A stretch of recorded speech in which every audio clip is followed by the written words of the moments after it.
छायापुर नाम का एक छोटा सा गांव था। वहां अब गिनती के ही लोग रह गए थे। न वहां बिजली थी, न स्कूल और न ही कोई अस्पताल। शहर वहां से लगभग 30 किलोमीटर दूर था। इसी वजह से गांव के अधिकतर लोग शहर की ओर चले गए थे। गांव के उत्तरी भाग में मोहन काका का एक पुराना सा घर था। एक शाम, अरे काका, लोग कहते हैं कि काल बैसाखी की रात जब बारिश होती है तो गांव के पीछे जो पुराना बरगद का पेड़ है वहां किसी के रोने की आवाज आती है। क्या ये सच बात है? अरे बेटा, ये एकदम सच बात है। एक बार तो मैंने खुद सामना किया था। अरे काका, क्या बोल रहे हो? क्या हुआ था? पूरी बात सुनाओ। उस रात की बात है जब पूरे जोर से बारिश हो रही थी।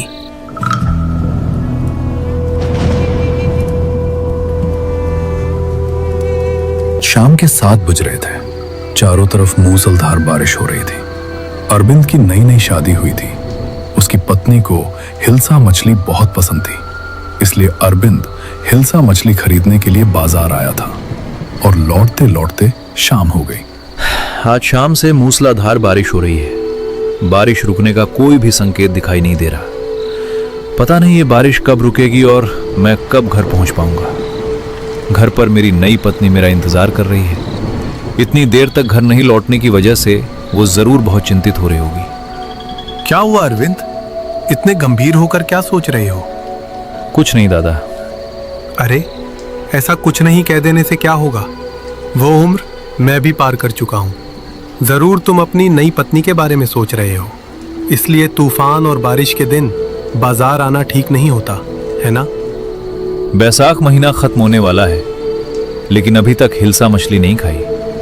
अर्पिता को हिल्सा मछली बहुत पसंद है, इसलिए मछली खरीदने आया हूं। लेकिन इस बारिश में फंस गया। शाम होते होते अब रात हो गई। अभी तक घर नहीं लौट पा रहा हूं। इतनी चिंता मत करो, तुम आराम से चाय पियो। देखना, ये बारिश थोड़ी देर में रुक जाएगी। दुकानदार निताई दादा की बात मेरे मन को शांत नहीं कर पाई। मन में तरह तरह की चिंताएं घूम रही थी। घड़ी की ओर देखा तो रात के 7 बज चुके थे। पता नहीं मैं कितनी देर में घर पहुंच पाऊंगा। काल बैसाखी बारिश जैसे रुकने का नाम ही नहीं ले रही। निताई दादा, बारिश थोड़ी कम हुई है, अब क्या मैं घर जाऊं? अरे, ये क्या बात हुई? अभी भी हल्की हल्की बारिश हो रही है। घर जाते जाते तुम तो पूरी तरह भीग जाओगे। लेकिन अभी चलना शुरू नहीं करूंगा तो घर पहुंच नहीं पाऊंगा, और इस काल बैसाखी बारिश की रात में कोई रिक्शा भी नहीं मिलेगा। मुझे पैदल ही घर लौटना होगा। ठीक है, जाओ फिर, लेकिन सावधानी से जाना। निताई दादा से विदा लेकर मैं घर की ओर चल पड़ा। पूरी सड़क बिल्कुल खाली थी। आसपास जहां तक नजर जाती कोई इंसान दिखाई नहीं दे रहा था। चारों ओर सन्नाटा पसरा हुआ था। बारिश के पानी से रास्ते कीचड़ से लथपथ हो चुके थे। ठीक से चलना भी मुश्किल हो रहा था। पता नहीं क्यों मुझे बहुत डर लग रहा था। शरीर सिहर रहा था। अंधेरी सुनसान सड़क पर अपने ही कदमों की आवाज सुनाई दे रही थी। बार बार लग रहा था कि कोई मेरे पीछे पीछे चल रहा है। पीछे मुड़कर देखता, लेकिन कोई दिखाई नहीं देता। ऐसे ही डरते डरते मैं काफी दूर आ गया। अब लगभग 1 किलोमीटर आगे बढ़ते ही मैं घर पहुंच जाता। तभी अचानक एक भयानक आवाज सुनकर मैं चौंक उठा। डरते डरते मैंने चारों ओर देखा, लेकिन कहीं कोई नहीं था।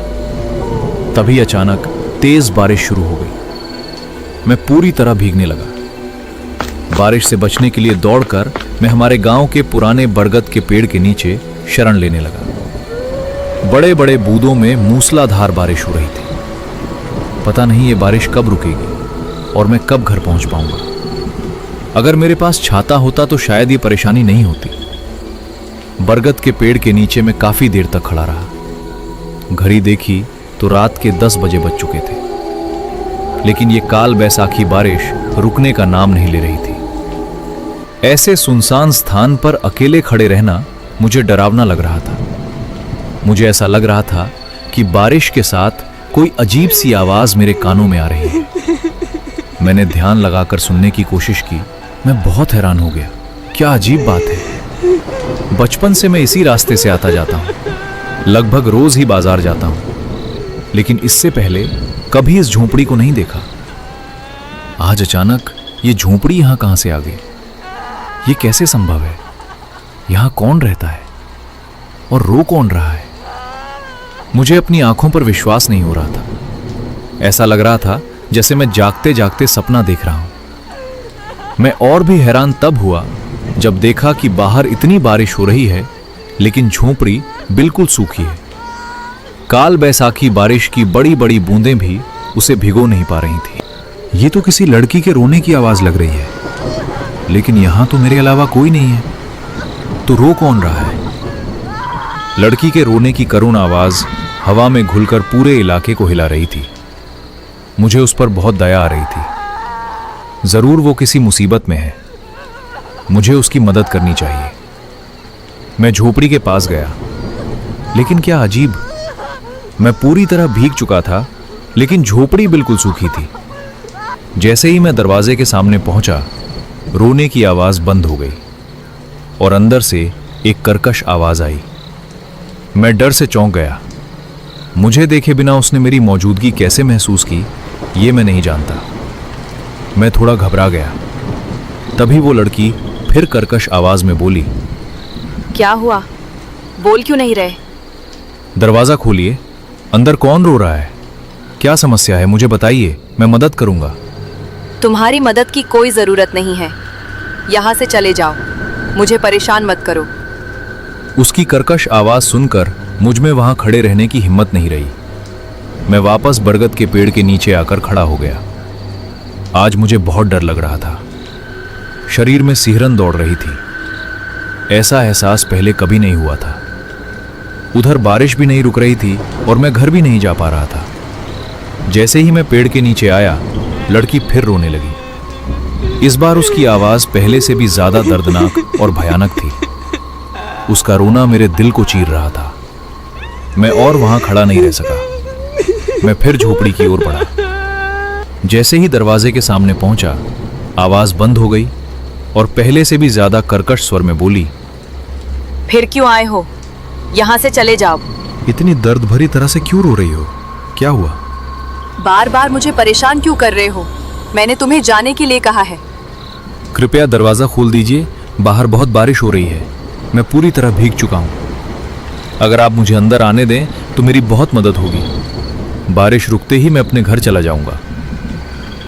ये कहते ही सफेद साड़ी पहने एक बेहद सुंदर लड़की दरवाजा खोलकर बाहर आई।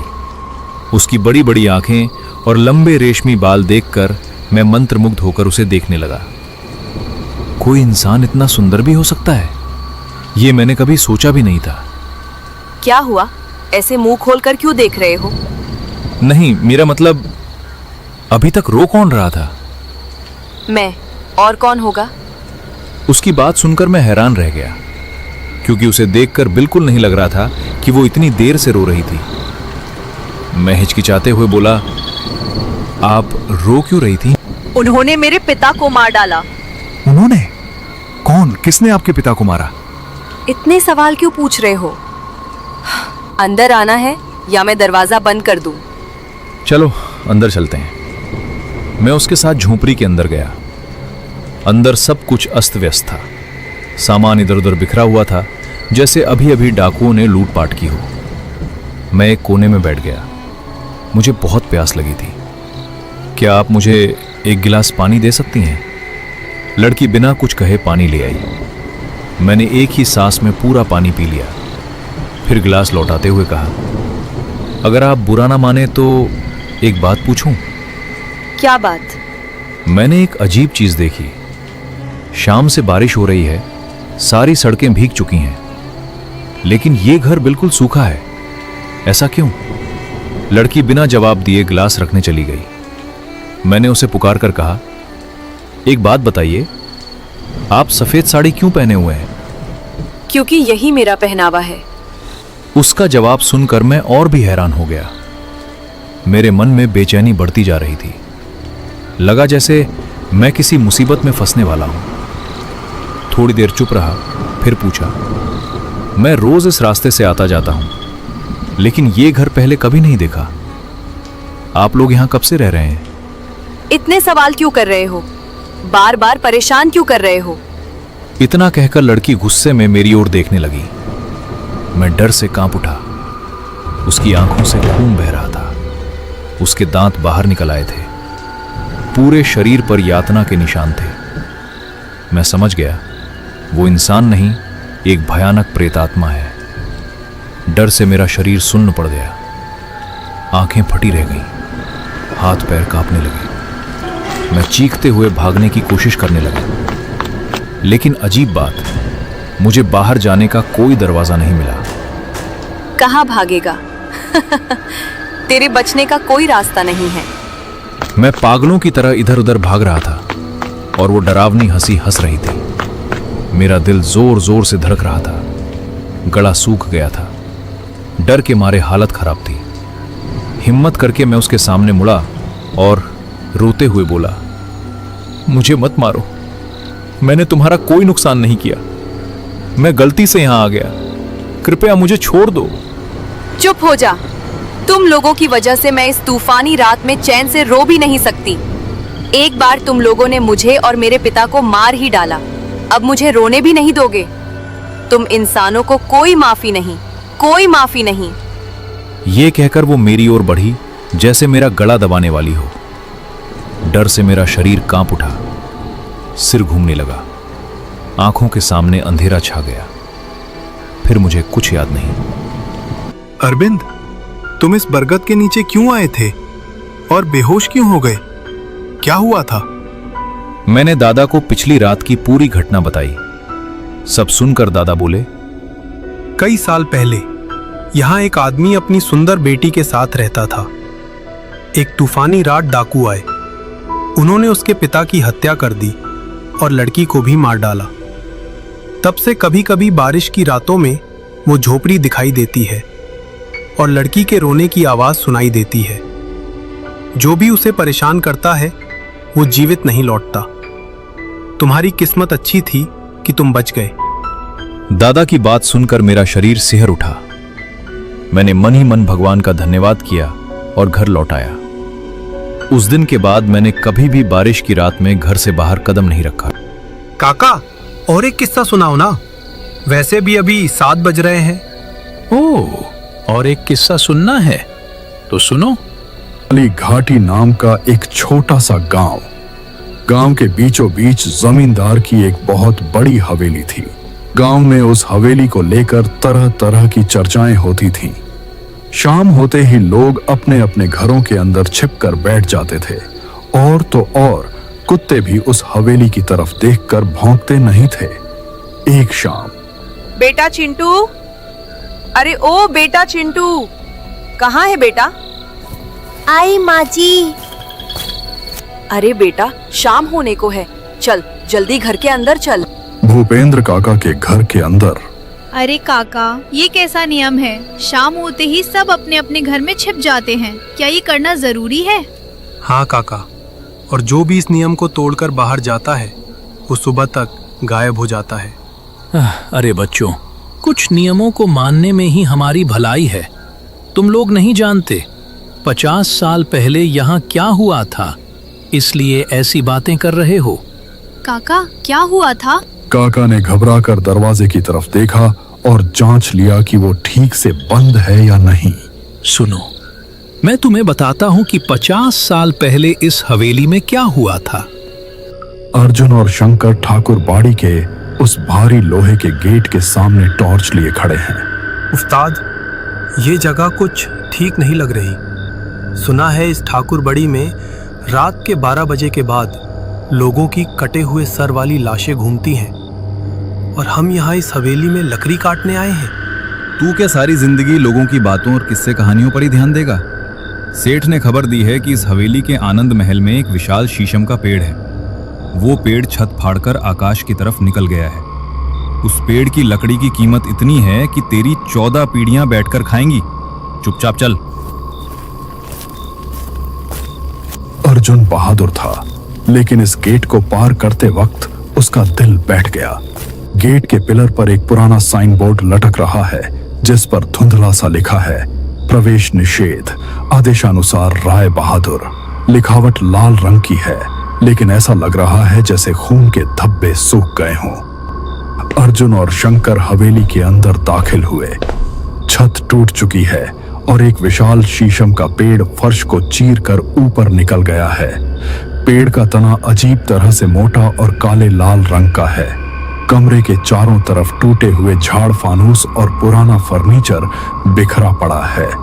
उस्ताद देखिए, ये कमरा किसी राजमहल जैसा लग रहा है। उस कोने में देखिए, एक संदूक दिख रहा है ना, टूटा हुआ संदूक। खबरदार शंकर, मैंने तुझे पहले भी कहा था, पुरानी हवेली में लोहे और लकड़ी के अलावा किसी और चीज पे नजर मत डालना। नजर डाली तो मुसीबत आएगी। ये रक्त शीशम का पेड़ है, इसे सावधानी से काटना होगा। कुल्हाड़ी निकाल। दोनों ने पेड़ की जड़ पर कुल्हाड़ी चलाने की तैयारी की। ठीक तभी कमरे के एक कोने से खट खट की आवाज आई। ऐसा लगा जैसे कोई लकड़ी के पैरों से चल रहा हो। उस्ताद, सुना आपने? लग रहा है कोई चल रहा है। ये टूटी हुई हवेली है, हवा अंदर आती है तो ऐसी ही आवाजें होती हैं। तू ईश्वर का नाम ले और वार कर। शंकर ने डरते डरते प्रार्थना की और पेड़ पर पहला वार किया। हैरत की बात यह थी कि कुल्हाड़ी लगते ही पेड़ कांपने लगा और ऊपर से धूल मिट्टी के साथ सूखी हुई हड्डियां उनके सामने गिरने लगीं। उस्ताद, हड्डियां, इंसानी हड्डियां। पेड़ से हड्डियां क्यों गिर रही हैं? ये पेड़ साधारण मिट्टी में नहीं उगा है शंकर। लगता है इस कमरे के नीचे कोई कब्र थी। जड़ें कब्र के अंदर तक चली गई हैं। हिम्मत रख, मन मजबूत कर। अर्जुन शंकर को हिम्मत दे रहा था, लेकिन उसने ध्यान दिया कि जहां कुल्हाड़ी लगी थी वहां से पेड़ का रस नहीं निकल रहा था, बल्कि काले रंग का बदबूदार तरल पदार्थ निकल रहा था। और कमरे का तापमान अचानक बहुत कम हो गया। अर्जुन को कालू फकीर की बात याद आई। राय बहादुर की हवेली में मत जाना अर्जुन, वहां पेड़ कटने की आवाज सुनकर मरे हुए लोग जाग जाते हैं। अचानक जलसा घर के कोने में पड़ा एक पुराना ग्रामोफोन अपने आप घूमने लगा। क्या क्या की आवाज के साथ एक विकृत धुन बजने लगी। ये किसने मेरी नींद खराब की? चोर घुसे हैं जलसा घर में, चोर। उस्ताद, ये ग्रामोफोन नहीं है, ये तो शैतान की आवाज है। मैं नहीं रुक सकता उस्ताद, मैं भाग रहा हूँ। शंकर ने कुल्हाड़ी फेंकी और दरवाजे की तरफ दौड़ा, लेकिन जैसे ही वो दरवाजे के पास पहुंचा, भारी लकड़ी का दरवाजा एकदम से अपने आप बंद हो गया। उस्ताद, दरवाजा नहीं खुल रहा। हम फंस गए हैं। शंकर शांत हो जा, दरवाजा शायद जाम हो गया है। मेरे साथ मिलकर धक्का दे। दोनों मिलकर पूरी ताकत से धक्का देने लगे, पर ठीक उसी वक्त उनके पीछे उस रक्त शीशम पेड़ की जड़ें जिंदा सांपों की तरह हिलने लगी। मिट्टी खोद कर जड़ें धीरे धीरे उनके पैरों की तरफ बढ़ने लगी। हे भगवान, शंकर अपने पैरों की तरफ देख। शंकर ने नीचे देखा तो पेड़ की एक मोटी जड़ ने उसके टखने को जकड़ लिया था। उस्ताद, ये मुझे खींच रहा है। पेड़ मुझे खा जाएगा। मुझे बचाइए उस्ताद, बचाइए। कुल्हाड़ी दे शंकर, मेरी तरफ कुल्हाड़ी फेंक। जड़ को काटना होगा। लेकिन शंकर कुल्हाड़ी नहीं पकड़ पा रहा था। ठीक उसी पल कमरे के अंधेरे कोने से एक साया धीरे धीरे निकलकर बाहर आया। साए ने जमींदार के कपड़े पहने हुए थे और हाथ में एक लंबी लाठी थी, लेकिन उसके कंधों पर सर नहीं था। मेरे बगीचे के पेड़ पर जो कुल्हाड़ी मारेगा, उसके खून से ही इस पेड़ की प्यास बुझेगी। बिनसर वाला जमींदार आगे बढ़ने लगा। उसके एक हाथ में चांदी की थाल थी और दूसरे में लाठी। जड़ें शंकर को पेड़ की तरफ खींचती जा रही थीं। शंकर की चीखने की ताकत भी खत्म होती जा रही थी। हे ईश्वर, कालू फकीर ने कहा था कि बहुत बड़ी मुसीबत ना हो तो इसे मत खोलना। आज तो लगता है इसे खोलने के अलावा कोई चारा नहीं है। अर्जुन ने दांतों से एक ताबीज का ढक्कन खोला। अंदर से नीले रंग का एक पाउडर निकला। उसने उसे अपनी हथेली पर लिया और पूरी शक्ति से उन जिंदा जड़ों पर छिड़क दिया। पाउडर जड़ों पर लगते ही ऐसा लगा जैसे उबलते तेल पर पानी गिर गया हो। चर चर की आवाज के साथ जड़ों ने शंकर को छोड़ा। छोड़ दिया और दर्द से तड़पती हुई वापस सिमटने लगी। साथ ही पूरे कमरे में सड़े हुए मांस के जलने की बदबू फैल गई। मेरा बगीचा, तुमने इसे अपने खून से अशुद्ध कर दिया। बिन सर वाला जमींदार अपनी लाठी उठाकर अर्जुन की तरफ लपका। अर्जुन ने दिमाग लगाया और फर्श पर पड़ी कुल्हाड़ी उठा ली।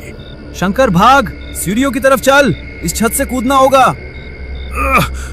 उस्ताद, मेरे पैर सुन्न हो गए हैं, मैं हिल नहीं पा रहा। अर्जुन ने शंकर का हाथ पकड़ा और उसे खींचकर दौड़ने लगा, लेकिन जितनी बार वो मुख्य दरवाजे की तरफ जाने की कोशिश करते, उतनी बार दीवारों से ईंटों की कतारें निकलकर रास्ता रोक देती। हवेली एक भूल भुलैया बन गई थी। पीछे से वो बिनसर वाला जमींदार अपने लकड़ी के पैरों की खट खट आवाज के साथ पीछा कर रहा था। नहीं शंकर, रुक, इस तरह नहीं भाग सकते, ये हवेली हमें नहीं छोड़ेगी। कालू फकीर ने कहा था, अगर पेड़ की जान जड़ों में है और शैतान की जान उसकी दी हुई चीजों में, तो इसका मतलब इस शैतान की जान इस पेड़ के अंदर ही है। अर्जुन ने ध्यान दिया कि जब भी जमींदार आगे बढ़ता है, पेड़ के तने से एक थर थराहट सुनाई देती है, बिल्कुल किसी दिल की धड़कन की तरह। अर्जुन समझ गया कि यह शीशम का पेड़ ही सारी मुसीबत की जड़ है। जमींदार की हत्या के बाद शायद उसकी देह इसी पेड़ के नीचे दबाई गई थी और अब ये पेड़ जमींदार की आत्मा का ठिकाना है। शंकर, टॉर्च की रोशनी पेड़ की ऊपरी टहनियों पे मार, उसे भटका। शंकर ने कांपते हाथों से टॉर्च की रोशनी जमींदार के धड़ पर मारी। उसी बीच अर्जुन दौड़कर गया और कुल्हाड़ी उठाकर पेड़ के उस हिस्से पर वार किया जहां से धड़कन की आवाज आ रही थी। कुल्हाड़ी लगते ही पेड़ से काला तरल नहीं बल्कि ताजा लाल खून निकलने लगा। वार से पेड़ के तने में एक गड्ढा बन गया जिसके अंदर एक इंसानी खोपड़ी फंसी हुई थी। उस्ताद, ये क्या खोपड़ी है? जमींदार का सर। रुक शैतान, आज तेरा अभिशाप खत्म कर दूंगा। अर्जुन ने अपनी पूरी ताकत से उस खोपड़ी पर कुल्हाड़ी मारी। खोपड़ी चूर चूर हो गई। साथ ही पूरी हवेली भूकंप की तरह कांपने लगी। वो साया धुएं की तरह गायब हो गया। बंद दरवाजा एक धमाके के साथ खुल गया। बाहर की चांदनी कमरे में आने लगी।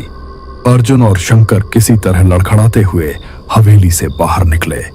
उन्होंने पीछे मुड़कर देखा तो वो विशाल शीशम का पेड़ एक पल में सूख कर लकड़ी हो गया था और उसकी पत्तियां राख बनकर झड़ गई थीं।